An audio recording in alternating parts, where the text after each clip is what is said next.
Baik, bismillahirrahmanirrahim. Alhamdulillahi rabbil alamin wal aqibatu lil muttaqin fala udwana illa 'alal zalimin. Wassalatu wassalamu ala asyrafil anbiya'i wal mursalin sayyidina wa nabiyyina wa syafi'ina Muhammadin arsalallahu ta'ala rahmatan lil alamin wa ala alihi wa ashabihi wa azwajihi at-tahirati ummahatil mu'minin wa ala alihi wa ashabihi al-ghurril mayamin wa man tabi'ahum bi ihsanin ila yaumiddin, amma ba'du. Fallahumma anfa'na bima 'allamtana wa 'allimna ma yanfa'una wa anfa'na bima 'allamtana wa zidna ilman ya rabbal alamin. Fa ikhwani fid din rahimani wa rahimakumullah. Kita lanjutkan pembahasan kita dari kitab Syarah Thalatsatil Ushul wa Adillatuha li Fadilatis Syekh Muhammad Shalih bin Abdullah bin Hamad Al-Utsaimin hafizahullahu taala. Wa hadzal kitab huwa al-kitabus tsani alladhi yuqra'u fi barnamij muhimmatil ilmi alladhi aqadahu Fadilatus Syekh bis sanah al-madiyah. Wal an sanadkhul al-mas'alata ar-rabi'ah. Qulna bil liqa'il madi, bahwasanya seorang muslim itu harus mengetahui 4 permasalahan. Permasalahan yang pertama adalah al-ilmu. Yang kedua al-amalu bihi. Kemudian yang ketiga ad-da'watu ilaih. Kemudian yang keempat sekarang as-sabru 'alal adzafi. Kenapa harus ada permasalahan yang keempat ini? Karena memang ini adalah konsekuensi dari permasalahan yang ketiga tadi. Apa permasalahan yang ketiga? Dakwah. Dakwah itu pasti ada hal-hal yang tidak menyenangkan. Itu udah sunatullahnya. Pernah dengar ada cerita Nabi, ada seorang Nabi yang diterima langsung oleh kaumnya, tanpa ada yang kafir, tanpa ada penolakan? Nggak ada. Semua Nabi itu pasti mengalami yang namanya penolakan, pengusiran, percobaan pembunuhan, dihalang-halangi dakwahnya. Pasti memang sunatullahnya seperti itu. Maka antum kalau berharap jalan dakwah itu mulus, mustahil. Mustahil itu. Karena memang Allah sunatullahnya seperti itu. Karena yang namanya dakwah itu kan kita mengajak orang kepada kebenaran. Kebenaran itu selalu bertentangan dengan hawa nafsu manusia. Maka kebenaran itu adalah sesuatu yang tidak disukai oleh manusia. Dan kita mengajak orang kepada sesuatu yang mereka tidak sukai. Dan kita mengharapkan mereka langsung terima? Ya nggak begitu. Paham maksudnya ya? Ini diperhatikan baik-baik ketika kita berdakwah. Ketika kita mengajak orang kepada kebaikan, ngajak orang untuk sholat berjamaah, ngajak orang untuk puasa sunnah, tapi dia malah menolak, nggak mau melakukan, jangan sedih. Jangan sedih. Karena memang apa yang kita ajak itu adalah sesuatu yang bertentangan dengan hawa nafsu manusia. Maka tentu butuh waktu mungkin antum untuk mengajaknya. Butuh usaha yang lebih kuat untuk membujuk dia. Jadi jangan putus asa dalam berdakwah. Jangan berharap dakwah sekali langsung dengar. Nggak bisa begitu. Nabi aja, dai yang paling hebat, sampai berdarah mata kakinya dalam berdakwah ketika ke Taif itu. Kita belum ada apa-apanya dibandingkan dengan dakwahnya Nabi. Kita nggak pernah dilempari kotoran ketika sedang berdakwah. Kita nggak pernah coba dijatuhkan batu besar dari atas atap. Kita nggak pernah dihadang ketika ingin pergi berdakwah. Kita tidak pernah dikucilkan, disabotase sebagaimana Nabi disabotase di bukit bersama kaumnya. Jadi bersabar dalam berdakwah itu merupakan hal yang sangat dipentingkan, hal yang sangat dibutuhkan oleh seorang dai. Jadi permasalahan yang keempat adalah as-sabru 'alal adzafi, bersabar atas gangguan dalam berdakwah, dalam mengamalkan ilmu, dalam mempraktekkan ilmu. Ay fil ilmi ta'alluman wa amalan wa da'watan. Jadi fihi di sini maksudnya adalah al-ilmu. Jadi bersabar atas gangguan dalam ilmu. Gangguan dalam ilmu itu maksudnya apa? Gangguan dalam mempelajari ilmu, dalam mengamalkan ilmu, dan dalam mendakwahkan ilmu. Belajar ilmu ada gangguannya nggak? Oh banyak. Janganlah jauh-jauh. Ketika di majelis, kenapa cepat sekali kita ngantuk? Ketika Ustadz membaca doa kafaratul majelis, hilang ngantuknya. Benar apa tidak? Kenapa begitu? Karena syaitan tahu kita sedang berada di atas kebaikan dan dia nggak ridho antum berada di atas kebaikan. Akhirnya diganggu-gangguin antum. Coba sekarang antum main HP, nggak berasa berlalu sejam 2 jam itu. Kenapa? Karena nggak ada kebaikan di dalamnya. Nggak ada kebaikan di situ.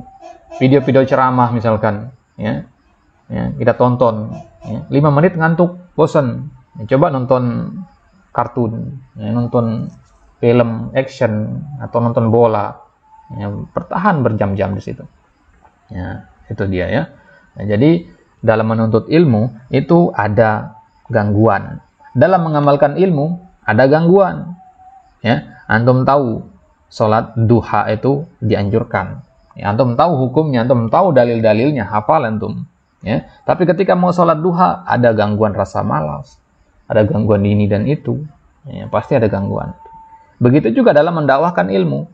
Mendakwahkan ilmu pasti ada gangguannya. Baik, maka butuh bersabar dalam mempelajari ilmu, mengamalkan ilmu dan mendakwahkan ilmu. Yang paling penting, ya, yang paling butuh kepada ilmu, yang paling butuh kepada sabar itu adalah yang terakhir ini, dakwah ini. Ini yang paling berat ini. Ya. Wasabru syar'an habsun nafsi ala hukmillah.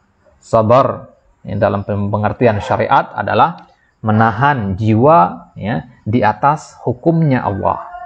Kita menahan agar kita tetap di jalur yang benar gitu maksudnya. Ya. Ibaratnya antum berjalan di atas jembatan, ya.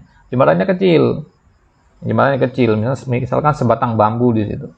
Ya, antum menahan diri untuk tidak terjun, antum untuk menahan diri untuk tetap berada di atas sebatang bambu itu sampai tiba di seberang. Ya, ini namanya sabar. Ya, sabar dalam syariat itu kita menahan jiwa kita di atas hukumnya Allah. Baik. Ya. Wa hukmullahi nau'an. Ya, di sini tidak disebutkan kesabaran itu jenisnya. Ya, apa saja jenis kesabarannya. Ya, ada berapa jenis sabar? Ya, yang pertama sabar as-sabru ala ta'atillah. Bersabar di atas ketaatan kepada Allah. Ya. Di saat teman-teman antum di luaran sana, mereka ya, pacaran, mabok-mabokan, balap liar dan sebagainya. Ya, tapi antum malah memilih untuk menuntut ilmu, ya, mempelajari kitabullah wa sunnati rasulih, ya. Maka antum telah bersabar di atas ketaatan kepada Allah. Antum bersabar di situ. Bersabar di atas ketaatan. Ya, kemudian sabar yang kedua as-sabru as-sabru an maksiatillah. Bersabar untuk tidak bermaksiat kepada Allah. Ya. Antum mampu untuk pergi sekarang ini ke tempat-tempat yang diharamkan oleh Allah. Antum punya uang, punya kendaraan, punya waktu luang, ya, punya fisik yang sehat untuk pergi ke tempat-tempat zina, pergi ke tempat-tempat minum khamar, punya kemampuan antum. Tapi antum lebih memilih tidak melakukan itu karena apa? Karena antum bersabar, ya. Bersabar di atas hukum Allah. Kemudian sabar yang ketiga as-sabru ala aqdarillah, ya. Bersabar atas ketetapan-ketetapan Allah, ya. Ada anggota keluarga yang kita sayangi meninggal dunia, ya. Kekurangan harta, diuji dengan sakit, ya. Diuji dengan tidak lulus ujian dan sebagainya, banyak ujian yang kita dapati, kita tetap bersabar kepada Allah. Nah, ini jenis sabar yang ketiga. Adapun secara umum sabar itu maksudnya adalah menahan jiwa di atas hukum Allah. Wa hukmullahi nau'an, dan hukum Allah itu ada dua jenis. Yang pertama hukmun qadariyun, hukum yang sifatnya takdir saja, ketetapan dari Allah. Yang kedua hukmun syar'i, ya, hukum syariat. Ya. Hukmun qadari itu ketetapan yang Allah tetapkan.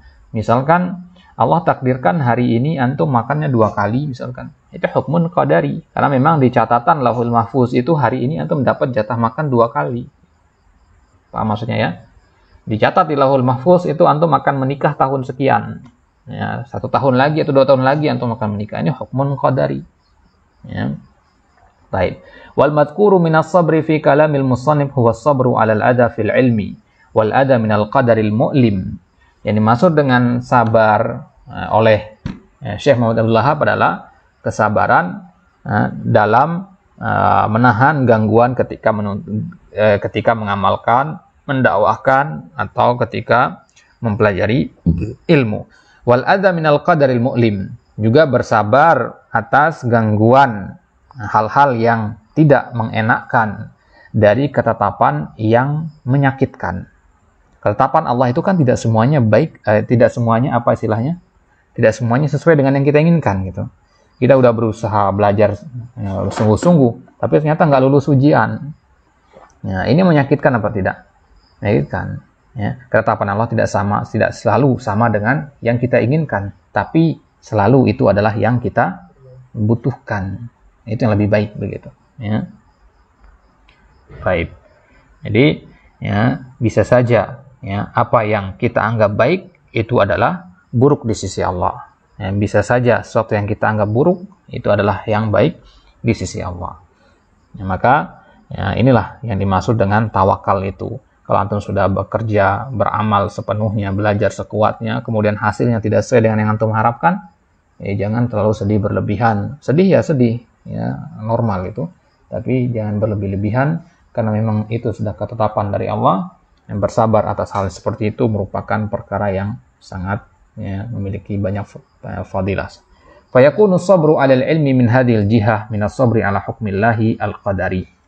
Maka bersabar dalam mempelajari ilmu, mengamalkan ilmu dan mendakwahkan ilmu, atau bersabar atas ketetapan Allah yang menyakitkan, itu merupakan bagian dari kesabaran atas hukum Allah. Ya, antum Allah takdirkan berada di ya, suatu ma'had untuk belajar ilmu agama. Kemudian antum bersabar belajar di situ. Ya, bersabar, banyak tugas menghafal, banyak ini dan itu gangguan dalam menuntut ilmu. Maka kesabaran yang seperti itu namanya kesabaran ala hukmillahil qadari. Walamma kana al-ilmu ma'muran bihi sara sabru alaihi aidan minas sabri ala hukmillahi asy-syar'i. Baik. Maka ketika kita katakan bahwasanya ilmu itu diperintahkan di dalamnya, ya, kita diperintahkan untuk menuntut ilmu apa tidak? Kita diperintahkan enggak untuk mengamalkan ilmu?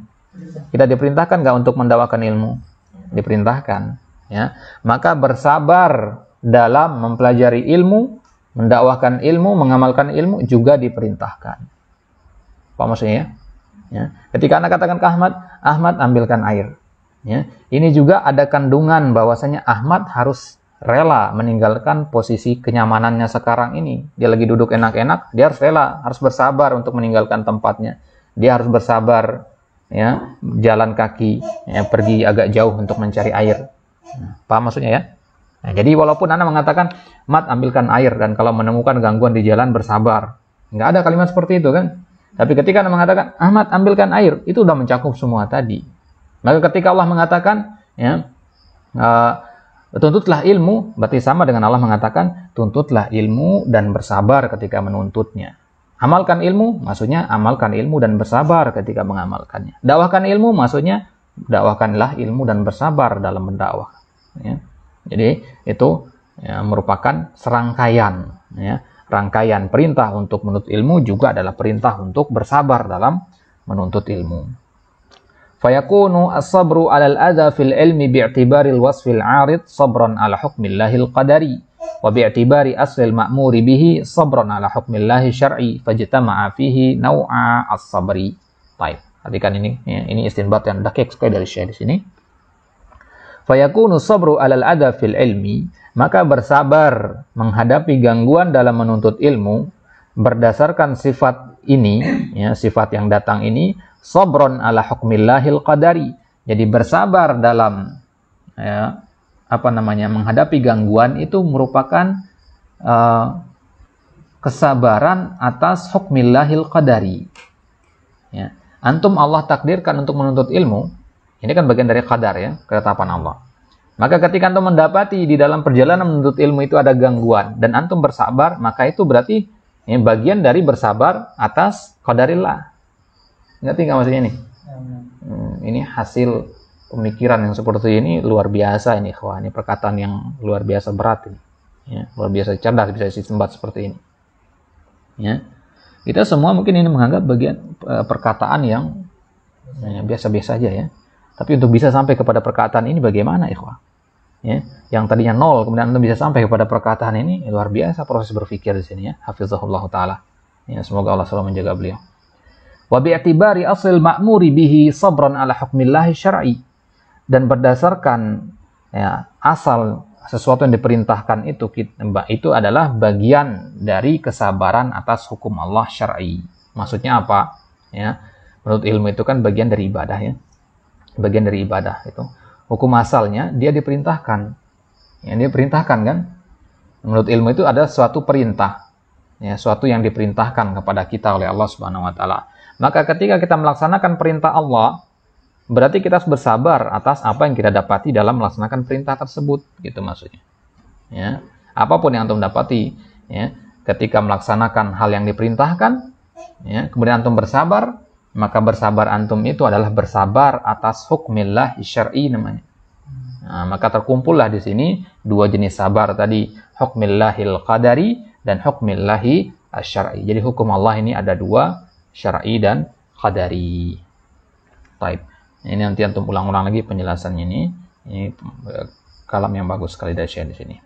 Wad dalilu ala wujubi ta'allumi hadhil masailil arba'. Ya, selesai dari empat pembahasan tadi, empat masalah tadi, ya, al-ilmu, al-amal, ad-da'wah dan as-sabar.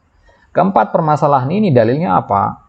Nah, dalilnya, ya, kenapa kita wajib mempelajari empat permasalahan ini, yaitu suratul Asr. Surat Al-Asr. Li'anna Allah aqsama bil asr.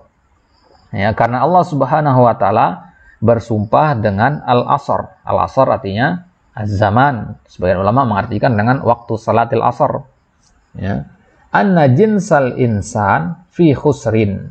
Bahwasanya jenis manusia itu berada dalam kerugian. Maksudnya apa jenis manusia? Jadi semua yang bernama manusia merugi, gitu maksudnya. Ya. Ahmad manusia, Azul manusia, ya. Semua, ya, yang antum yang berhak menyandang label manusia berarti dia adalah yang merugi, gitu maksudnya. Apa maksudnya? Berarti Nabi SAW masuk nggak di sini? Yang merugi, merugi nggak beliau? Berdasarkan potongan sampai ayat sampai sini merugi. Dari Nabi Adam sampai manusia terakhir semuanya masuk ke dalam ayat itu. Ya, innal insana lafi khusr. Makanya alif lam itu namanya alif lam al-istighraqiyah lil jins. Ya. Wala yanjul abdu minhu. Nggak ada seorang hamba pun yang selamat dari kerugian itu. Illa bil mazkuri ba'da adatil istisna illa. Kecuali orang-orang yang disebutkan setelah huruf istisna, pengecualian, yaitu illa. Ya, illal ladzina amanu. Makanya tidak diperbolehkan kalau antum jadi imam baca sampai situ doang. Wal asri innal insana lafi khusrin. Allahu akbar, enggak boleh. Ya, karena di situ masih erat kaitannya dengan ayat selanjutnya. Ya, illal ladzina amanu. Fayakunu wajiban, ya, litawaqqufin najatil ma'muri biha alaihi. Maka apa yang ada setelah huruf illa itu hukumnya wajib, ikhwah. Hukumnya wajib, ya. Kalau ada yang nanya kepada antum, apa hukum saling mewasiati kesabaran? Ya. Apa hukumnya saling mewasiatkan untuk bersabar? Kita katakan hukumnya wajib. Kenapa? Karena agar kita tidak termasuk orang-orang yang merugi. Ya. Maka apa yang ada setelah kata illa itu hukumnya wajib. Ada 4 hal di situ. Illal ladzina amanu. Berarti beriman itu hukumnya wajib. Ya. Wa amilus salihat, beramal saleh hukumnya wajib. Tawasi bil haq, tawasi bis sabr juga hukumnya wajib. Litawaqqufin najatil ma'muri biha alaih. Kenapa? Karena tidak akan antum dapati keselamatan dari kerugian. Maksudnya enggak rugi kecuali dengan mengamalkan 4 hal ini, gitu maksudnya. Ya, yang katakan misalkan kepada antum, ya, semua antum ini akan dihukum kecuali yang mengerjakan PR dengan benar. Maka di sini berarti mengerjakan PR dengan benar hukumnya wajib, karena hanya itu satu-satunya cara antum selamat dari hukuman. Paham maksudnya? Maka semua manusia itu merugi kecuali orang yang melakukan 4 hal ini. Ya, berarti hanya dengan melakukan 4 hal ini mereka akan selamat dari kerugian itu. Nah, ini maksud saya di sini. Wal munji minal khusri wal ilmu wal amalu wad da'watu was sabr. Dan yang menyelamatkan kita dari kerugian 4 hal itu apa? Al ilmu. Ya. Dari mana kita ambil kata al ilmu di ayat itu? Illal ladzina amanu. Amanu apa arti amanu? Beriman. Iman itu harus pakai ilmu. Nggak mungkin beriman tanpa adanya ilmu. Karena iman itu pembenaran. Bagaimana antum membenarkan sesuatu yang antum nggak tahu? Gitu kan? Ya. Misalkan anak katakan, ya, 450 dikali 372. sama dengan 158.342. Kemudian antum bilang, iya benar. Itu nggak bisa seperti itu. Karena antum nggak punya ilmu masalah itu. Kecuali antum korek-korek dulu atau kalkulator dulu dan hasilnya sama, barulah boleh antum mengatakan iya benar itu. Paham maksudnya? Nah, jadi iman itu memang harus didasari oleh ilmu. Jadi iman itu derajat di atasnya ilmu. Tidak semua orang yang berilmu itu beriman, tapi setiap orang yang beriman pasti adalah orang yang berilmu. Ketika antum mengatakan amantu billah, di mana alimtu ya bima alimtu bi awsafillah, alimtu bi asma'ihi wa sifatihi. Ketika antum mengatakan saya beriman kepada Allah, itu maksudnya saya mengilmui Allah, mengilmui nama-nama dan sifat-sifatnya dan sebagainya. Saya mengilmui perintahnya, saya mengilmui larangannya dan sebagainya. Fata'allumu hadil masailil arba'i wajibun. Maka berarti hukumnya wajib mempelajari 4 permasalahan ini. Sekarang paham ya kenapa ya Syekh Muhammad Abdul Wahab mengatakan wajib berilmu, wajib beramal, wajib berdakwah dan seterusnya. Paham ya?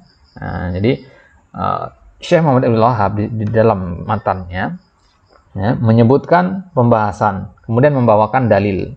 Ini di antara kebiasaan para ulama ya. Antum menyampaikan argumen, kemudian antum datangkan dalil pendukungnya. Dan dalam menyampaikan dalil, apakah harus ada kesesuaian dengan apa yang antum sampaikan di awal? Pernyataan antum dengan dalil apakah harus ada hubungan apa tidak? Harus, bahkan harus kuat sekali hubungannya. Paham ya? Ketika antum mengatakan misalkan nikah itu merupakan bagian dari syariat Allah, kemudian antum pakai dalil innamal khamru wal maisiru, ya nggak ada hubungannya. Ya, yang satu tentang fikih nikah, yang satu tentang fikih makanan, nggak nyambung. Ya, paham maksudnya ya? Jadi pernyataan antum dengan dalil itu memiliki korelasi yang kuat di situ. Harus intens korelasinya di situ. Baik. Li'anna najatal abdi wa ribhahu mutawaqqifun 'alaiha. Karena keselamatan seorang hamba dan keberuntungannya tergantung kepada 4 permasalahan tadi. Wa bayanu hadhil jumlati anna Allah aqsama bil 'asri wa huwa waqtul kainu akhiran nahar. Ya. Wa bayanu hadhil jumlah, penjelasan dari kalimat ini bahwasanya Allah bersumpah dengan al-'asr. Wal 'asri itu maksudnya apa? Al-'asr itu maksudnya apa? Al-waqtul kain akhiran nahar. Waktu yang terdapat di akhir siang. Ya, waktu sore berarti maksudnya. Paham ya? Nah, jadi ini pendapat yang dipakai oleh Syekh di sini. Ya, pendapat yang dipakai oleh Syekh. Ada yang mengartikan al-asr itu dengan masa. Nah, saya antum dapati di Al-Qur'an terjemahkan wal asri demi masa.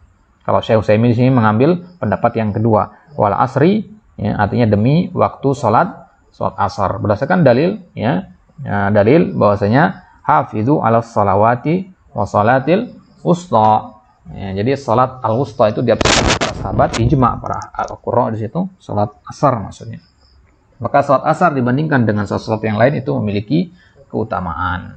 Ya, maka Allah bersumpah dengan salat asar. Kenapa enggak dengan salat maghrib, salat isya sebagainya? Karena asar yang lebih utama. Gitu. Ya. Fa inna ismal asr idza utliqa fi khitabi syar'i wa khurfis sahabati radhiyallahu anhum kana al-muradu bihi al-waqtul ma'ruf akhiran nahar. Ya, ini kaidahnya ya. Kenapa Syekh mengambil pendapat yang mengatakan al-asr adalah waktu salat asar?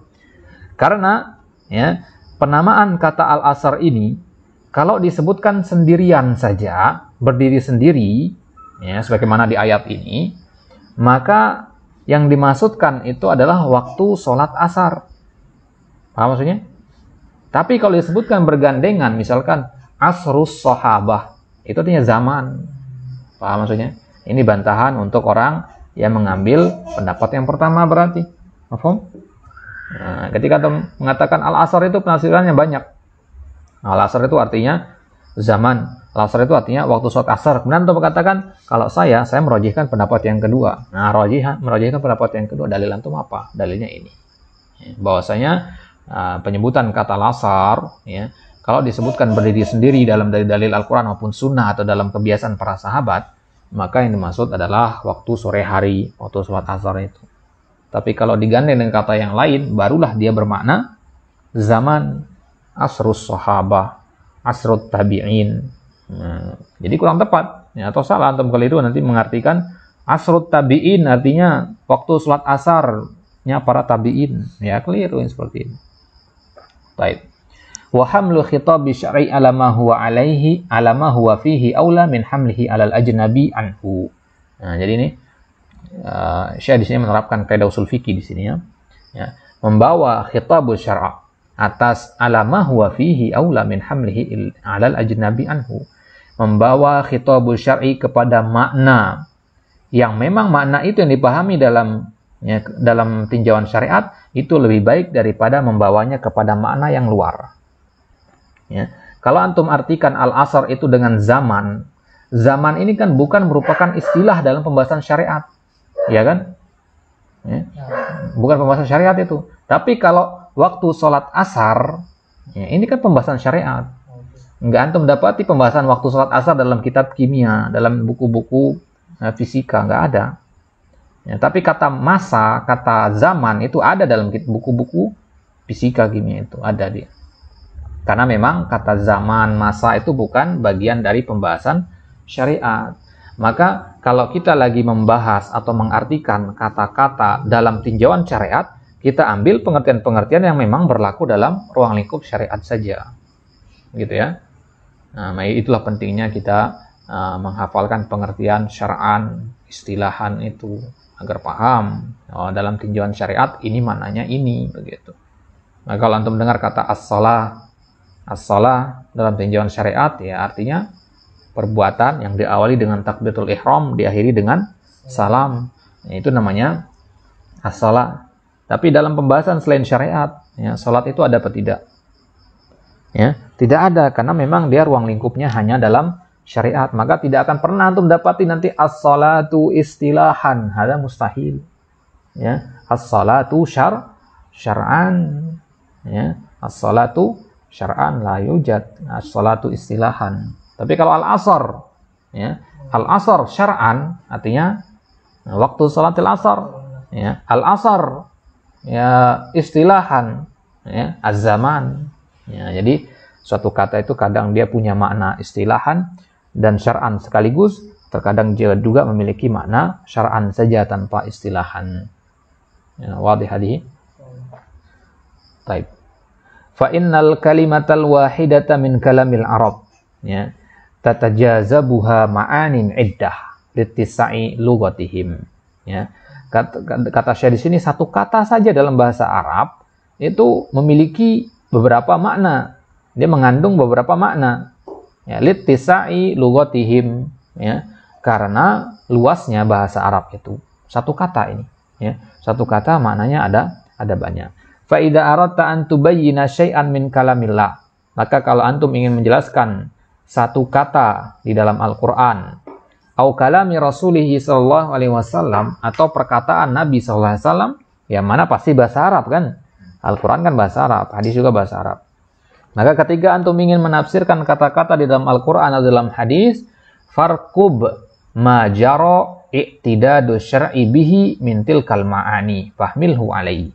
Maka perhatikanlah, farqub artinya awasi, perhatikan, ma jara, apa yang biasanya i'tidadu syar'i bihi min tilkal ma'ani. Biasanya syariat mengartikan makna tersebut dengan apa? Ya. Seperti apa syariat memahami makna tersebut? Kita artikan sesuai dengan yang dibutuhkan oleh syariat di situ. Ya. Paham maksudnya ya? Di i'tidad itu artinya pertimbangan. Jadi syariat menimbang makna yang tepat itu ini. Maka antum pilih makna yang ditetapkan oleh syariat.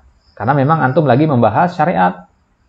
Kalau antum lagi membahas masalah matematika misalkan, nggak usah bawa-bawa syariat ke situ. Paham maksudnya ya? Nggak usah bawa-bawa syariat dalam ilmu matematika. Nggak ada hubungannya. Ruang lingkupnya beda begitu. Ya, maka akan terjadi kerancuan, akan terjadi ya istilahnya pengkhianatan dalam ya kode etik ilmiah kalau seseorang itu mencampur adukan ruang lingkup yang berbeda-beda. Kita lagi bahas apa, dia bahas apa. Orang Arab mengatakan kayak gini ini, nahnu fi wadin wa anta fi wadin ukhra. Ya, kita lagi di lembah yang ini, antum di lembah sebelah. Ya, nggak nyambung gitu maksudnya. Maka kalau kita lagi bahas syariat, ya pakai pengertian-pengertian syariat di situ. Kalau kita lagi bahas ilmu dunia, maka pakai istilah-istilah yang ada di dalam ilmu dunia. Boleh nggak mencampur adukan? Boleh dalam beberapa kondisi. Contohnya adalah ketika antum berdakwah kepada orang-orang yang backgroundnya dunia. Antum dakwah kepada dokter. Maka kalau antum dakwah kepada dokter, ya antum pakai istilah-istilah yang berkaitan dengan dunia medis. Ya, antum sebutkan bagaimana perhatian Islam terhadap kesehatan manusia. Itu cara untuk menarik perhatiannya. Ya. Antum ngomong sama seorang, misalkan orang-orang yang bergelut di ketentaraan, misalkan dia polisi atau tentara, maka antum sebutkan aturan-aturan Islam dalam masalah jihad. Ya, ngobrol masalah jihad di situ. Bagaimana Islam itu sangat memerangi yang namanya terorisme. Islam itu bukan agama yang ekstrim dan seterusnya. Ya. Jadi kalau antum ngomong dengan seorang penuntut ilmu, ya maka yang antum bicarakan ya seputar ilmu-ilmu agama, fikih, hadis dan sebagainya. Membahas tentang kitab-kitab. Nah, itu yang cocok begitu. Jadi ini pentingnya menguasai banyak pembahasan seperti itu. Ya, bukan itu tujuan utamanya belajar yang seperti itu, tapi dijadikan sebagai untuk menarik perhatian orang begitu. Ya, menarik perhatian orang. Kalau antum adalah orang yang suka dunia otomotif, suka otak-atik sepeda motor, kemudian orang berdakwah, ada orang datang kepada antum kemudian berbicara kepada antum seputar otomotif, antum kan merasa senang di situ ya. Wah, ternyata ada orang yang satu hobi sama saya begitu. Nah, kalau sudah perasaan seperti itu yang dirasakan oleh dia, ya tinggal antum sampaikan dakwah itu, selipkan dikit-dikit nanti. Wah, Masya Allah, hasil rakitan motor antum bagus sekali ya, tapi ini sudah waktunya sholat asar, sholat dulu. Nah, dakwah secara samar-samar begitu. Ya. Nah, karena dia merasa antum adalah lawan bicara yang dia cari, yang satu hobi dengan antum, akhirnya dia mau mengikuti antum untuk salat, yang tadinya nggak mau dia. Bayangkan kalau dia lagi otak-atik motor, sudah azan, antum datangi dia, akhi sudah azan, ayo ke masjid. Mikir-mikir dia. Ya. Gitu dia. Jadi butuh metode dakwah itu dengan hikmah. Baik. Fa idza tatabba'ta al-khitab asy-syar'iyya wa 'urfa as-sahabah fi ismil 'asr. Maka kalau antum perhatikan khitab syariat ya, dan kebiasaan para sahabat dalam menyebutkan kata al-'asr, wajadta anna al-murada fihi huwa al-waqtul kain akhir nahar. Maka akan antum dapati bahwa yang dimaksud dengan asar ya adalah waktu yang berada di akhir siang itu sore hari itu. Kalau antum buka Sahih Bukhari, kemudian antum dapati kata al-asr ya, kepada makna yang mana antum bawa? Az-zaman atau waktu salatil asr? Ya, mana yang mana antum pahami di situ? Kalau sendiri. Ya, kalau berdiri sendiri asal kata asar doang. Maka berarti maksudnya adalah waktu salat asar. Jangan diartikan zaman. Dalam hadis Sahih Bukhari nanti ada yang perkataan misalkan Nabi pergi ya, setelah asar. Jangan otomatis pasti maksudnya Nabi pergi setelah beberapa zaman atau beberapa waktu. Bukan itu maksudnya. Paham ya? Nah, karena apa? Karena ini kan antum lagi baca hadis Nabi. Hadis Nabi ini kan berarti ruang lingkupnya syariat ini. Ini medannya lagi medan membahas agama ini. Maka ya artikan sesuai dengan pembahasan agama. Agama mengartikan al-asar dengan waktu salat al-asar. Ya udah artikan sesuai dengan medannya, sesuai dengan ruang lingkup yang sedang dibahas. Baik. Fal muqsamu bihi fi hadhil ayah ma'hudu khitab syar'i min ismil asar. Maka muqsam bihi. Jadi kalau yang ada namanya bersumpah, ada isi sumpah tentunya ya. Atau mengatakan wallahi, ini qasam namanya sumpah. Wallahi apa dulu gitu kan? Wallahi saya begini-begini. Nah, itu dia. Maka itu namanya muqsam bihi. Apa yang antum jadikan sesuatu yang disumpahkan gitu. Ya. Jadi al-muqsam bihi fi hadhil ayah yaitu ma'hudu khitab syar'i min ismil asr wa huwa hadzal waqt ya. La ad-dahr wa la ghairuhu minal ma'ani. Jadi muqsam bihi itu adalah objek yang antum gunakan untuk bersumpah. Ketika antum mengatakan wallahi, mana muqsam bihi di situ? Ya, lafzul jalal ada di situ Allah. Paham maksudnya? Ya, baru kemudian masuk ke apa isi sumpahnya itu al-qasamnya. Al-qasamu bihi. Paham bedanya di sini? Ngerti nggak? Jadi dalam bersumpah itu ada 3. Ya, adatul qasam, wawu itu. Kemudian al-muqsam bihi, kemudian al-qasam bihi. Ya. Jadi wal asri itu 2 rukun di situ. Wa itu namanya ya, adatul qasam. Demi itu namanya adatul qasam. Kemudian al-asri itu namanya muqsam bihi. Apa objek yang antum gunakan untuk bersumpah?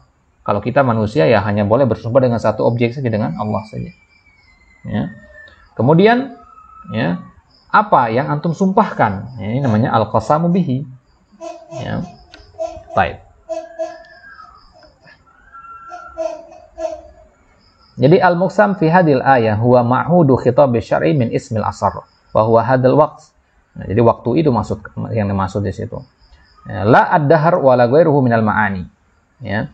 Bukan artinya ad-dahr, karena antum bisa dapati nanti wal asar bimana wad-dahr. Nah, ini pengertian yang paling banyak ini. Banyak yang mengartikan asar itu dengan dahar. Dahar artinya zaman ya. Wala ghairuhu minal ma'ani allati dzakaraha man dzakaraha min ahli ilmi. Begitu juga bukan makna-makna yang disebutkan oleh para ulama. Ya. Para ulama banyak punya penafsiran dalam masalah al-asar ini. Ada pendapatnya Ibnu Abbas, Mujahid, Qatadah, ya. Ulama-ulama lainnya, ulama-ulama ahli tafsir. Tapi tidak ada, ya, tidak kita mengatakan berarti pengertian mereka itu salah, tidak. Ya, karena memang Al-Qur'an itu dia ya sering bersifat multitafsir. Multitafsir tapi tidak ada pertentangan antara penafsiran-penafsiran tadi. Ya, gitu. Ini adalah salah satu kenapa Al-Qur'an dikatakan mukjizat. Mukjizat itu dikatakan ijaz. Ijaz itu ketidakmampuan orang lain atau manusia untuk menirunya. Kenapa mampu nggak bisa menirunya? Karena Al-Quran itu kadang satu kata memiliki 2 makna dan tidak ada pertentangan di antara 2 makna tersebut. Nah, kalau manusia biasanya bikin kalimat, ya, mengucapkan satu perkataan, satu kata ya satu makna. Ya, atau satu kata 2 makna, tapi ya, salah satunya salah, gitu dia. Paham maksudnya ya? Nah, salah satunya salah. Ketika Anda mengatakan halal, ya, apa yang Anda pahami di situ? Halal ya berarti boleh artinya kan? Ya, boleh untuk dimakan.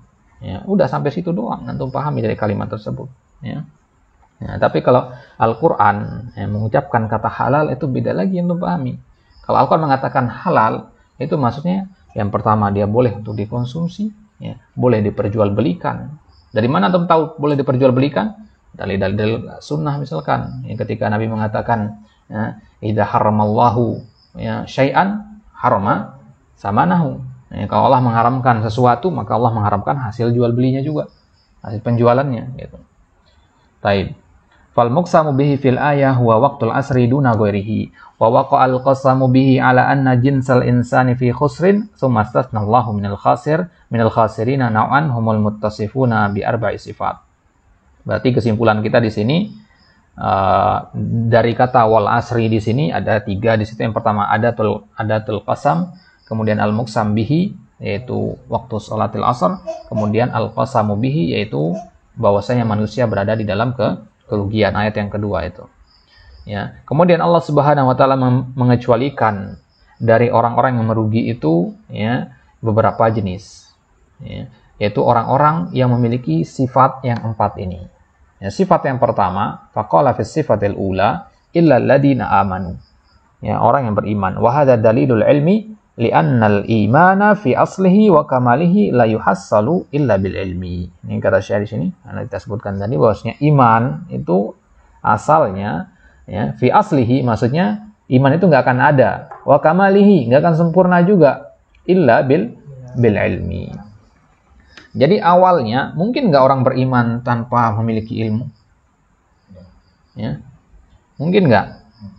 Nggak mungkin. Nggak mungkin orang beriman tanpa memiliki ilmu. Kemudian mungkin nggak orang menyempurnakan imannya tanpa ilmu. Dia udah punya iman tapi ingin menyempurnakan imannya. Mungkin nggak tanpa ilmu? Nggak mungkin. Ya. Baik.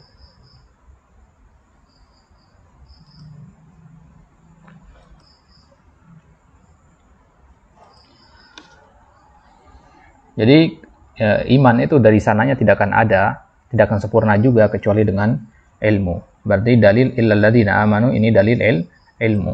Wa qala fi sifatis tsaniyah, sifat yang kedua yang harus kita miliki agar kita tidak termasuk orang yang merugi adalah wa amilus shalihat, mengamalkan perbuatan yang baik. Wa hadza dalilul amal, ini dalil amal.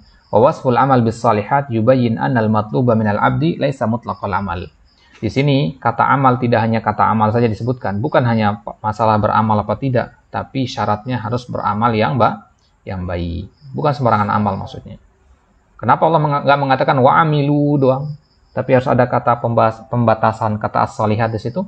Karena yang diinginkan adalah amal yang spesifik, yaitu amal yang saleh. Apa itu amal yang saleh? Dikatakan di akhir paragraf ini, wa huwa al-amalus salih al-waqi'u khalisan lillah. Perbuatan yang terjadinya itu ikhlas lillahi ta'ala wafqa hadiyin nabi. Apakah cukup ikhlas? Tidak cukup, harus sesuai dengan petunjuk nabi. Maka maulid, kemudian tahlilan, ya, ini termasuk amal soleh apa bukan? Ya, bukan. Karena di situ hanya terpenuhi satu syarat saja, yaitu ikhlas. Ikhlas nggak orang yang maulidan itu? Ikhlas, nggak ada yang ngalahin ikhlas mereka itu. Sampai rela begadang, rela mengeluarkan uang banyak. Ikhlas mereka. Akan tetapi apakah sesuai dengan petunjuk Nabi? Tidak. Maka dua hal ini harus ada. Inilah rukun diterimanya ibadah. Kalau antum mengatakan maulid itu bagian dari ibadah, maka harus terpenuhi dua syarat ini. Ikhlas dan mutaba'ah, mengikuti petunjuk Nabi. Kalau ikhlas saja tapi tidak mengikuti petunjuk Nabi, maka ibadah tersebut tidak akan diterima, tidak akan disebut sebagai amal soleh. Jadi setiap kali antum dengar kata amal soleh, maksudnya adalah amal yang apa? Yang ikhlas dan sesuai dengan petunjuk Nabi. Kemudian sifat yang ketiga, watawasau bil haq, itu saling memberi, saling menasihati dengan kebenaran. Wahada dalilud dakwah, saling menasihati itu maksudnya berarti berdakwah. Al-haq itu maksudnya apa? Al-haq ismun lima wajaba wa lazima. Hak itu artinya sesuatu yang wajib dan harus. Ya, misalkan anak katakan hakun alaika, ya, antusolli jama'atan. Di mana wajibun alaik, hakun alaik. Kalau dikatakan hakun alaik, di mana wajibun alaik, ya, lazimun alaik. Wa a'lahu ma kana wujubuhu wa luzumuhu bi tariqis syara'. Dan sesuatu yang wajib itu kan banyak yang wajib. Kewajiban kita sebagai manusia banyak apa tidak? Banyak. Semakin tinggi posisi antum dalam suatu perusahaan misalkan, semakin banyak kewajiban antum. Ya, antum kalau sebagai ketua dalam suatu organisasi, ya, lebih banyak kewajiban antum daripada anggota antum. Anggota antum ya punya kewajiban di tugasnya masing-masing. Kalau dia sekretaris ya kewajibannya hanya untuk catat, tulis, menulis, sebagainya. Tapi kalau antum ketua, kewajiban antum ya harus yang paling banyak dibandingkan dengan orang-orang yang ada di bawah kepemimpinan antum. Maka al-haq itu kalau kita artikan sebagai kewajiban, maka kewajiban yang paling tinggi ya, itu adalah kewajiban yang ditetapkan oleh syariat. Ya, kewajiban yang telah ditetapkan dengan cara syariat. Wattawasi bihi tafa'alun minal wasiyah bainasnaini fa'aktsar. Nah, kemudian digunakan kata tawasau di sini, tawasau ala wazan tafa'ala. Nah, fi'il yang ala wazan tafa'ala itu artinya bermakna ya, al-musyarakah, al-muqabalah, mana saling artinya. Ya, doroba artinya memukul, tadoroba saling memukul. Ya. Ya. Qatala artinya membunuh. Taqatala artinya saling membunuh, saling berusaha untuk membunuh. Ini wazan tafa'ala. Jadi saling mewasiati, saling memberikan wasiat itu merupakan tafa'ul. Dan ini adalah hakikat dari dakwah itu. Harus ada yang namanya musyarakah baina isnain fa'aksar. Summa qala fi sifatir rabi'ah wa tawasaw bis sabr wa hadha dalilus sabr. Fa suratul asri ma'a qisariha dallat 'alal masailil arba'. Maka dari sini kita lihat ikhwah, surat Al-Asr ini ya, begitu pendeknya, hanya 3 ayat saja, ya. Dallat 'alal masailil arba'. Dia menunjukkan 4 permasalahan, tapi 4 permasalahan yang bukan permasalahan yang sepele, 4 permasalahan yang paling penting. Wa hiya wafiyatun fi bayani ma yu'maru bihin nas liyanju wa yuflihu. Maka satu surat ini saja sudah cukup untuk menjelaskan kepada kita apa yang diperintahkan oleh Allah agar kita bisa selamat dan bisa beruntung di hidup di dunia ini nanti. Ya. Jadi kalau antum selama hidup ini hanya berpegang dengan surat Al-Asr ini sudah cukup sebenarnya. ya, ditambah lagi dengan ayat-ayat yang lainnya. Sebagaimana nanti akan kita bahas tentang pendapat atau perkataan dari Al-Imam Syafi'i rahimahullah ketika mengomentari ayat ini. Beliau mengatakan, seandainya Allah tidak menurunkan hujjah atas makhluknya kecuali hadis surah, lakafathum wa hada insyaallah taala sanuwasil wa sanaqra aidan makna kalam Syafi'i huna, ya. Perkataan Imam Syafi'i ini banyak sekali diartikan dalam kitab terjemahan. Kita akan baca insyaallah taala nanti di kesempatan selanjutnya. Wallahu ta'ala alam wa sallallahu ala nabiyina Muhammad wa ala alihi wasallam wa akhiru da'wana alhamdulillahi rabbil alamin. Naktafi bihadzal qadar wa nakhtatim bidu'ai kafatul majlis. Subhanakallahumma wa bihamdika asyhadu an la ilaha illa anta astaghfiruka wa atubu ilaik. Assalamualaikum warahmatullahi wabarakatuh.